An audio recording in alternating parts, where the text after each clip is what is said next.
2.5 വർഷം പൂർത്തിയായതോടെ സംസ്ഥാന നേതൃത്വത്തിൽ ഒളിഞ്ഞിരുന്ന അധികാര പങ്കുവെപ്പ് കരാർ എന്ന ബോംബ് പൊട്ടിത്തെറിയുടെ വക്കിലാണ്.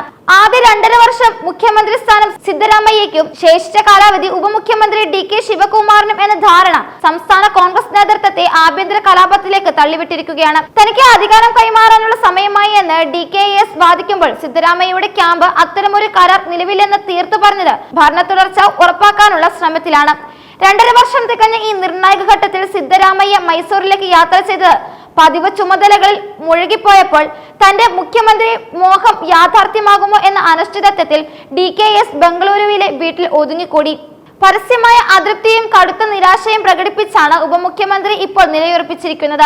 2023 നിയമസഭാ തെരഞ്ഞെടുപ്പിൽ വൻ ഭൂരിപക്ഷം നേടിയതിനു ശേഷം മുഖ്യമന്ത്രി സ്ഥാനത്തിനായി DKS ശക്തമായി അവകാശവാദം ഉന്നയിച്ചിരുന്നു. എന്നാൽ അന്ന് കോൺഗ്രസ് ഹൈക്കമാൻഡ് സിദ്ധരാമയ്യയെ മുഖ്യമന്ത്രിയായി നിശ്ചയിക്കുകയും ഒരു ഒത്തുതീർപ്പ് ഫോർമുല എന്ന നിലയിൽ 2.5 വർഷത്തിനു ശേഷം അധികാരം DKSന് കൈമാറണം എന്ന രഹസ്യധാരണ മുന്നോട്ട് വെക്കുകയും ചെയ്തുവെന്നാണ് DKS പക്ഷം ആരോപിക്കുന്നത്.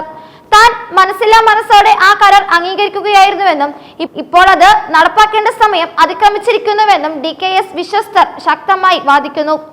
എന്നാൽ മുഖ്യമന്ത്രി സ്ഥാനം വിട്ടുകൊടുക്കുന്നതിനെ കുറിച്ചുള്ള ചർച്ച സിദ്ധരാമയ്യയുടെ പക്ഷം പൂർണ്ണമായും നിഷേധിക്കുകയാണ്. മുഖ്യമന്ത്രിയെ 5 വർഷത്തെ മുഴുവൻ കാലാവധിക്കാണ് നിയമിച്ചത്. നിലവിൽ അദ്ദേഹത്തിന്റെ ഭരണത്തിൽ തൃപ്തരാണ് ജനങ്ങൾ.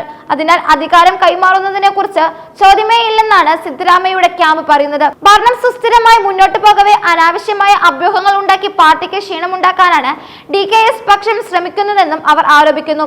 ഇരുഭാഗത്തെയും പിന്തുണയ്ക്കുന്ന മന്ത്രിമാരും MLA-മാരും ഇപ്പോൾ അതീവ രഹസ്യമായി ഹൈക്കമാൻഡിൽ സമ്മർദ്ദം ചെലുത്താനായി ന്യൂഡൽഹിയിലേക്ക് പതിവായി യാത്ര ചെയ്യുന്നുണ്ട്.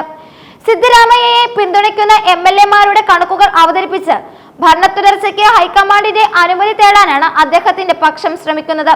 മറുവശത്ത് DKSന് വിശ്വസ്തരും ഹൈക്കമാൻഡുമായി കൂടിക്കാഴ്ച നടത്തി കരാർ പാലിക്കണമെന്ന് ആവശ്യപ്പെടുന്നു. ബീഹാറിൽ അടുത്തിടെയുണ്ടായ രാഷ്ട്രീയ തിരിച്ചടികൾക്ക് ശേഷം കർണാടക പോലുള്ള പ്രധാനപ്പെട്ട ദക്ഷിണേന്ത്യൻ സംസ്ഥാനത്തെ ഇളകിമറിക്കാൻ കോൺഗ്രസ് ഹൈക്കമാൻഡ് തയ്യാറല്ല എന്നതാണ് നിലവിലെ സ്ഥിതി.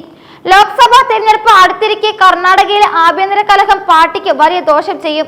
നിലവിലെ സാഹചര്യത്തിൽ ഒരു വിഭാഗത്തിന് പൂർണ്ണ പിന്തുണ നൽകാനോ പരസ്യമായി ഒരു തീരുമാനമെടുക്കാനോ ഹൈക്കമാൻഡ് തയ്യാറില്ല.